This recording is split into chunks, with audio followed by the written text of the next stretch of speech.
בעזרת השם, מסכת שבת, פרק א' משנה א', יהיה marqué dans la משנה, יציאות השבת, שאין ארבעה בפנים ושתיים שאין ארבעה בחוץ.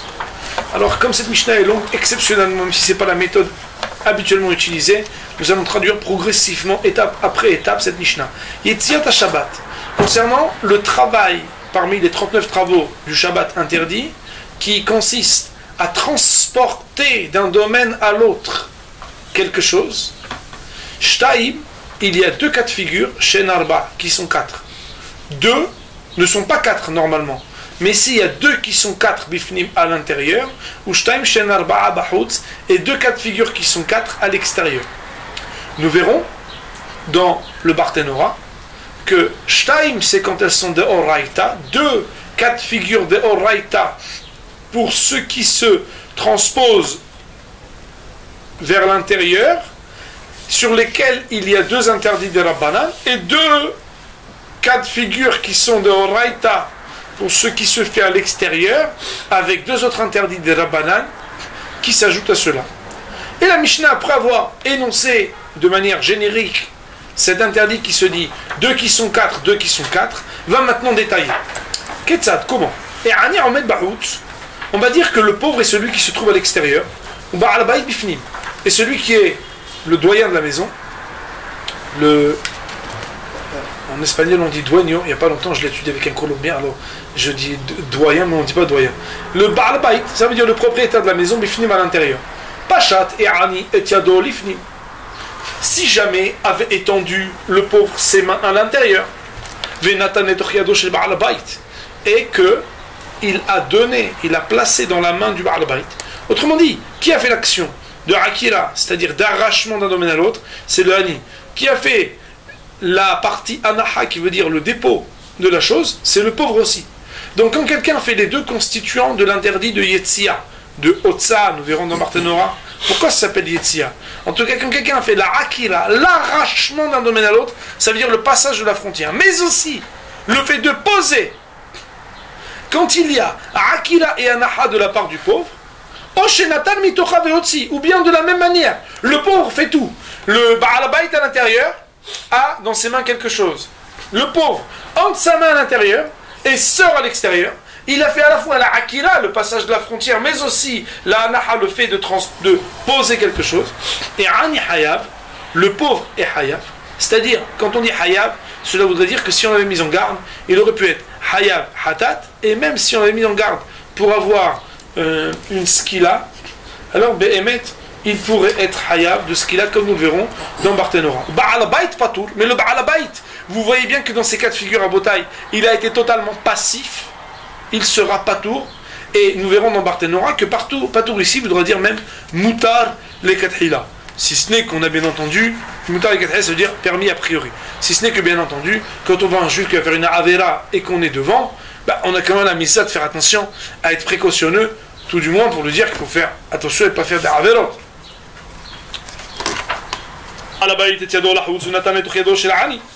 Autre cas de figure, c'est si jamais c'est pas le pauvre qui a transmis, enfin qui a étendu sa main à l'intérieur, mais le riche qui tend sa main vers l'extérieur, et il met dans la main du pauvre. Ça veut dire que le pauvre n'a rien fait, il a juste reçu dans sa main. Qui a fait la akira, le passage d'un domaine à l'autre, c'est le Ba'al Bayt. Qui a posé pour faire Anaha d'un domaine à l'autre, c'est Ba'al Bayt. Ou bien le pauvre était dehors avec quelque chose dans la main, et le Ba'al Bayt a tendu sa main à l'extérieur, comme c'était marqué au début de cette partie de la Mishnah. Il a pris et il a rentré. Donc la Anaha qui fait passer d'un dépôt à l'autre, d'une main à l'autre, c'est lui qui la pète, le Ba'al Bayt. Et quand il a passé la Akira dans la deuxième partie, dans un autre domaine, c'est aussi lui qui l'a fait. Ba'al Bayt, Hayav et Ani Patour. Le Ba'al Bayt, c'est lui qui est Hayav, c'est lui qui est passif de Korban à l'époque du temple, Korban Hatat s'il était Shogek. Mais l'Ani, lui, il est Patour, ça veut dire que lui, il serait exempté de tout châtiment. Nous dit la Mishnah maintenant qu'on a dit les deux cas de figure où les deux parties sont faites par le pauvre ou les deux parties sont faites par le riche. Autrement dit, les deux qu'on appelle Shtaim, Shem, Shtaim, Shem Bifnim et Shtaim, Shem Bahutz. Maintenant on va dire Shen Arba'a. C'est quoi Shen Arba'a? Pachat et Ani et Yado lifnim. On complique un peu les choses, chacun fait une partie des choses. On est dans la page 10 de la Mishnah. Si le pauvre avait tendu sa main à l'intérieur, lui n'a fait que tendre sa main à l'intérieur, c'est-à-dire de faire la akira. Mais qui c'est qui a pris pour déposer finalement l'objet qui avait été pour l'instant que transféré, afin qu'il reste dans le lieu où il avait été transféré? Ben c'est le Baal Bayt, Natal Baal Bayt mitocha. Oh, c'est Natal Netocha, ou bien que le pauvre avait mis sa main à l'intérieur. Mais qui a posé à l'intérieur? C'est le riche. Veotsi, et que le pauvre a fait que la akira. Shneem Peturim. Les deux sont patour. Nous verrons dans le Barthénora que le plus souvent, le mot patour veut dire patour avalassour. Quand on dit hayav ou patour, ça veut dire abotai. Est-ce que si on était shogeg, on doit apporter un korban ou pas? Mais il y a ce qu'on appelle l'expression à la place de patour, moutar. Moutar, c'est encore plus. Patour, c'est que tu n'aurais pas dû faire ça, mais tu n'as pas de korban à amener. Mais moutar, c'est encore plus, c'est que tu as le droit de le faire a priori. On verra que quand chacun il a fait la moitié de la melacha, bien qu'il n'est pas tour de korban, parce qu'on l'apprendra dans Barthénora, mais les kathila, c'est ce qu'on appelle patour aval assour, on sera exempté de châtiment, mais on n'aura pas le droit a priori de dire que on peut le faire. Cas de figure, nous dit la Mishnah, Pashad Ba'al Bayt et Yado Lahutz. Si jamais le riche a tendu ses mains à l'extérieur, Venatale Ani Mitocha, il avait quelque chose dans la main et c'est le pauvre qui a pris. Oh, chez Nathan Netocha, ou bien le riche a mis les mains à l'extérieur, mais il n'a rien fait. C'est le pauvre qui lui met dans les mains, Vichnis, et lui, il a fait que prendre et ramener vers lui à l'intérieur. Shneem Peturim, les deux sont exemptés de Korban, mais dans un cas pareil aussi, on dira Patour, Aval Asou. Pourquoi? Parce que chacun a fait une partie de la Melacha. Un il a fait Akira, l'autre il a fait Anaha. Voyons maintenant sur cette Mishnah le Barthénora. Il y a marqué dans Barthénora Yetziot au Shabbat. Yetziot, c'est bizarre, non? Yetziot, ça veut dire une sortie. Ça ne veut pas dire le fait de sortir quelque chose.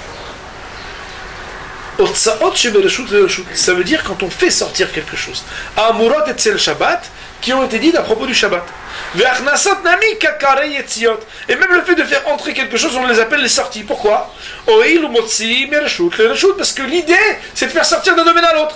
D'un domaine privé à un domaine public, ou d'un domaine public à un domaine privé, ça s'appelle sortir. Mais normalement, on aurait dû dire le mot yetziot. C'est-à-dire, pardon, la raison pour laquelle on enseigne le mot yetziot, et qu'on n'utilise pas le mot plus adéquat qui était otsaot, le fait de faire sortir quelque chose. Puisque vous savez, vous qui êtes hébraïsant, qui est ce qu'on appelle le pal et ce qu'on appelle le if'il, et qu'il y a ce qu'on fait faire à quelque chose et il y a ce que l'on fait soi-même. Otsa, c'est faire sortir quelque chose ou quelqu'un. Yetzia, c'est sortir soi-même. Lishna dekra nakat. Le Tana a préféré utiliser le langage utilisé dans le verset. Dirtib, ce qui est marqué Aliyetzeishmimekomo. Le verset dit que l'homme ne sort pas de son lieu. Ou Miné Darshinan, de là-bas on voit que le verset qui parle de l'interdiction de sortir, on apprend de là-bas Otsa'a, l'interdit de faire sortir quelque chose. En disant, c'est le commentaire de la Gemara, que l'homme ne sort pas avec son ustensile qui est dans sa main pour cueillir la manne. Shtaim, Shenarba'a, deux qui sont quatre, Shtaim, Minatora, deux qui sont de la Torah, Otsa'a, Ve'arnasa, un cas de figure. Où on fait sortir un cas de figure, on fait entrer le Baal Bayt pour le cas du Baal Bayt, on met Bifnim qui est à l'intérieur. Il shoot à Yahi dans le domaine privé. Vers Shtaim et le Hayav. Eh bien, il y a deux cas de figure pour le Baal Bayt où il est dedans, où il peut être Hayav.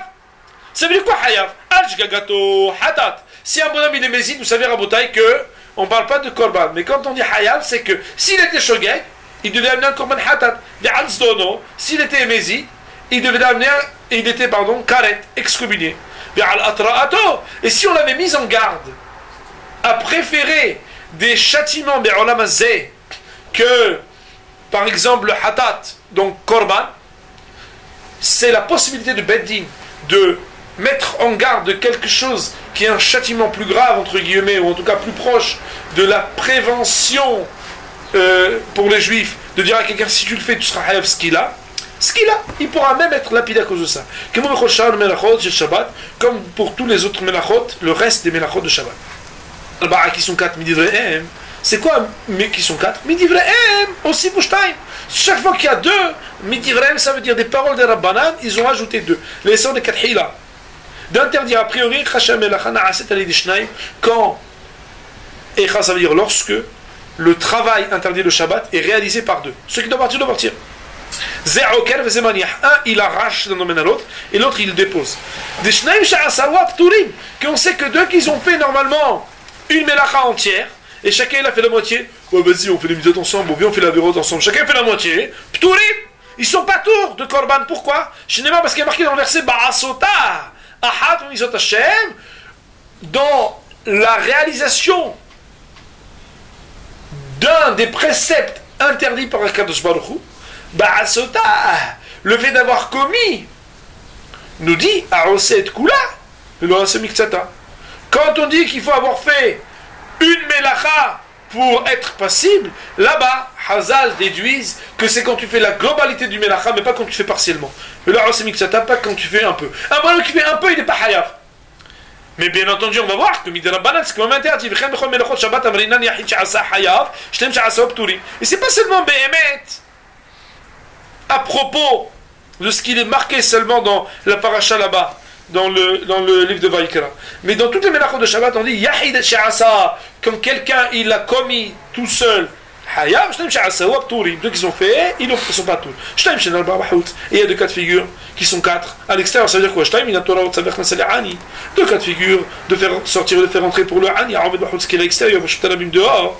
Chez Arba'a qui sont quatre, Midivre Mosif Shtaim les sur le Kathila chez Zerokel, Vezemaniah.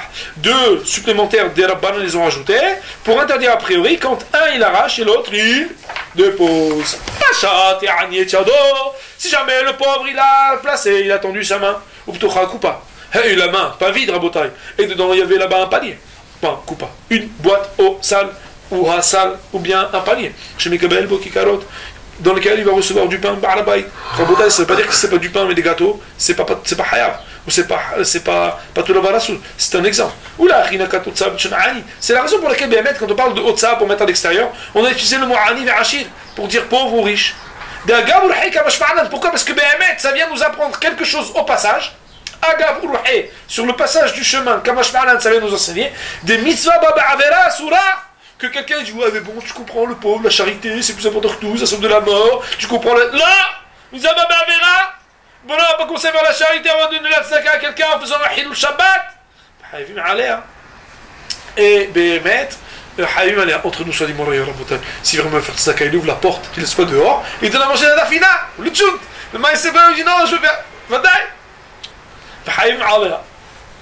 Il a mis dans la main du Baal Bayt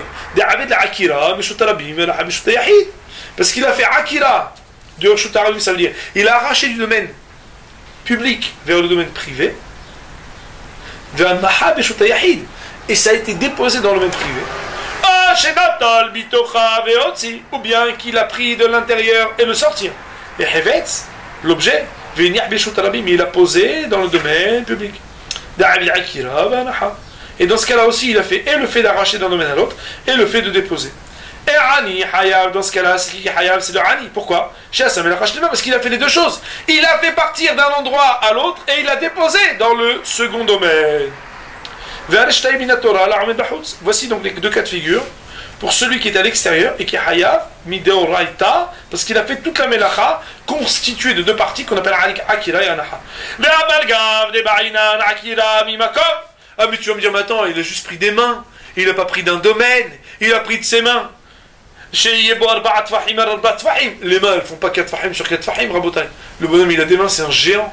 4 fahim sur 4 fahim, c'est-à-dire le bonhomme, il a des mains qui font 40 cm carrés. Ah non, il n'a pas. Donc le ma'aseh ne devrait pas être hayab. Et quand tu parles aussi de la naha, le bonhomme, il a posé, mais il a juste posé dans sa main. C'est pas des mains qui font des dizaines de centimètres carrés. Veleika. Et que pourtant tu peux pas trouver cette mesure de superficie. Il y a des ani ba'al bayt en ba makom. Que Béhémet étant la main du ba'al bayt ou la main du ani. Il n'y a pas de makom. Pourquoi tu parles de anaha? Anaha, c'est quand tu poses dans un domaine. Chez Arba Arba, Amrin al-Bagimore, on dit dans la Gemara, on va apprendre un principe qui dit que la main de l'homme, elle est considérée comme si elle était très grande. Pourquoi? Ben, tout simplement parce que, alors, le fait que la main soit celle qui pose et qui prend, la caractéristique usuelle de la main fait que la main, eh bien, elle est définie comme quelque chose qui est considéré comme arba, même s'il n'est pas arba. Pourquoi? Parce que la main, elle est dépositaire et déposeuse, on va dire, de choses qui sont énormes. C'est-à-dire que dans une petite main, bête pour la Yosef, je ne sais pas si vous avez déjà réfléchi à ça, dans une petite main, on peut mettre des choses énormes. Et on peut mettre des choses petites aussi. Le fait que dans une main, on peut déposer des choses qui sont arba, ça fait que Hazal, ils ont été métaklim que la main, elle soit comme si c'était un reshut b'fnei atzmo. Ba'al bayt patour, Ba'al bayt il est patour. Ça veut dire quoi? Mais le Ba'al bayt, il n'a rien fait. Quand il est à l'intérieur et que le Hani, il vient et il prend du domaine public et il le met dans la main du Hachir. Le Hachir, il n'a rien fait. On dit non, pas seulement patour. Patour ou mutar gamour. Ici, le mot patour singulièrement veut dire patour et c'est permis. De alav midi avad, parce qu'il n'a rien fait du tout. Quand il n'a rien fait du tout, il n'a rien bougé, il a fait comme ça, miskin. Il n'était même pas à l'extérieur et tout. Quand tu veux dire qu'il n'est pas tour à Balassour, non, c'est même permis. Seulement, Martin n'aura pas besoin de dire ça, parce qu'on va voir que les autres tourim, qu'on va voir plus tard dans la Mishnah, étant donné qu'il a fait la moitié, c'est pas tour à Balassour. Il y a marqué dans le Barthénora, Pachat, Ba'al Bayt Hayav. On a dit que quand le Ba'al Bayt, c'est lui qui fait tour à Botaï, c'est lui qui sort à l'extérieur et qui pose, ou bien qui sort ses mains à l'extérieur pour prendre et ramener, alors il est Hayav.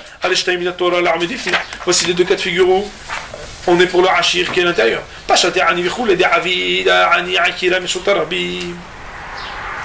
Le Ma'aseh, si jamais le Hani il a fait la moitié, et que le Ba'al Bayt il a pris, et qu'il a posé à l'intérieur,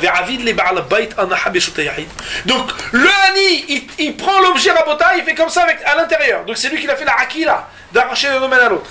Et le Hachir, le Ba'al Bayt, c'est lui qui prend. Ou bien que Behemet, le Ba'al Bayt, en posant dans les mains du Hani, c'est lui qui a fait la Akira. Pourquoi? Parce que comme le Hani il a les pieds à l'extérieur, mettre dans les mains du Hani, ça s'appelle Akira. Et que le Hani il a sorti pour rendre que maintenant l'objet est comme posé à l'extérieur. Les deux ils sont pas tous. Parce qu'aucun des deux n'a fait le travail entièrement. Mais des Rabbanan c'est interdit de faire ainsi. Pourquoi? Pourquoi c'est interdit? Parce que si tu permettais de faire la moitié d'une melacha, peut-être qu'à cause de ça, il viendrait chacun pouvoir faire une melacha entière le Shabbat. On voit donc ici, il y a deux des Rabbanan. Un pour le Hani Bahoutz et un pour le Ba'al Bifnim. La raison pour laquelle on ne considère pas que c'est deux pour chacun. Que Behemet, on aurait pu voir dans quel cas il y a la Akira du Hani uniquement avec l'Anaha du Ba'al Bayt. La Akira du Ba'al Bayt. Anaha du Hani et Anaha du Ba'al Bayt. Mishum de la Hashiv la Akirot. Ce qui nous importe, Rabotai, c'est quoi? C'est qu'on permette de faire A. Pardon, qu'on interdise de faire A de peur d'arriver à faire A et B.